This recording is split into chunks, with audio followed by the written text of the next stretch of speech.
多架法国战斗机远赴太平洋，又是针对中国的示威，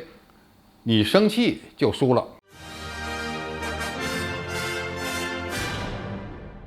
观众朋友、网友朋友，大家好，我是付贤少。这几天，关于德国战斗机将要通过台海的消息，刺激了不少人的神经。其实，这只不过是某些自媒体为了博眼球而制造的谣言。不要说中国与德国有着非常密切的经济合作，就算德国想派战斗机挑衅中国，那也得看他有没有这个实力才行。但是，这里带着八国联军味道的消息还没完。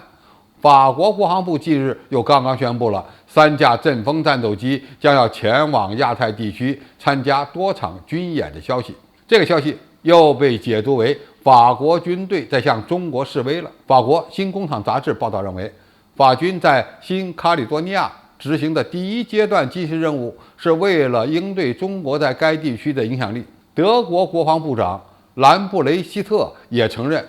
这表明我们也关注欧洲之外的安全。可以看出来，法国战斗机远赴太平洋，以德国人的理由其实完全一样。他们出动几架战斗机，主要是为了参加在澳大利亚举行的由美国组织的多国联合演习。该演习由美、英、德、法等17个国家参加，目的是训练空勤人员在敌对环境中的初期反应，加强各伙伴国和盟国之间的军事合作。为此，他们不得不组织一场远距离的飞行，而这场远程飞行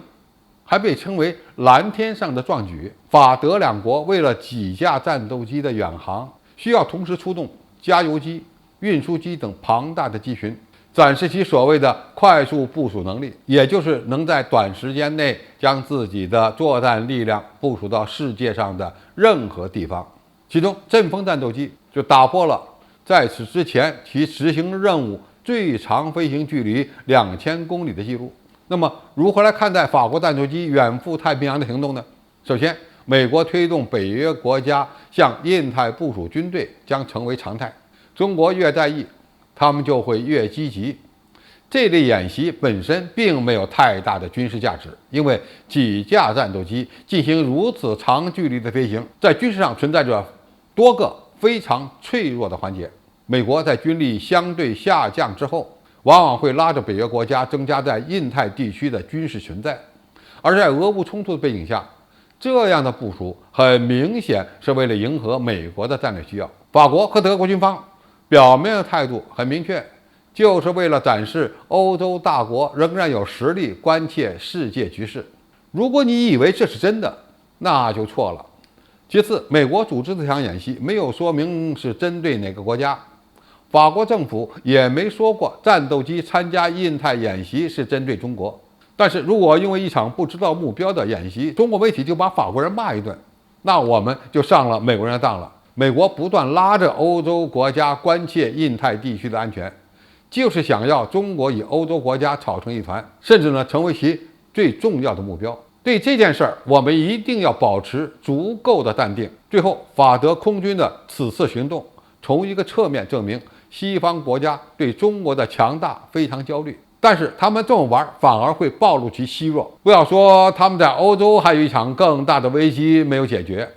就算俄乌冲突停止了，就算北约真要增加在印太地区的存在，对中国而言也并不构成威胁。